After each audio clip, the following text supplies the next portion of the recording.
সুনামগঞ্জের পৃথক স্থানে মাছ ধরতে গিয়ে বজ্রপাতের কবলে পড়ে ৩ জেলে নিহত হয়েছেন। আজ রবিবার ২৯ সেপ্টেম্বর সকাল ৫টায় দোয়ারা বাজার উপজেলার পান্ডারগাঁও ইউনিয়নে দেখার হাওরে এই ঘটনা ঘটে।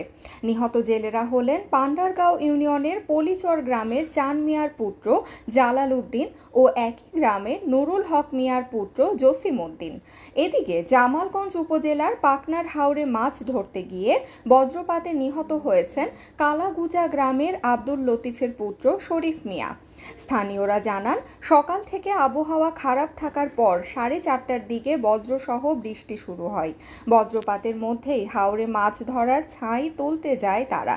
বৃষ্টির সাথে বজ্রপাত শুরু হলে আচমকা বজ্র এসে তাদের উপর পড়লে ঘটনাস্থলেই ওই ৩ জেলে নিহত হন। বজ্রপাতে ৩ জেলে নিহত হওয়ার ঘটনায় সত্যতা নিশ্চিত করেছেন সুনামগঞ্জের অতিরিক্ত পুলিশ সুপার মোহাম্মদ জাকির হোসেন।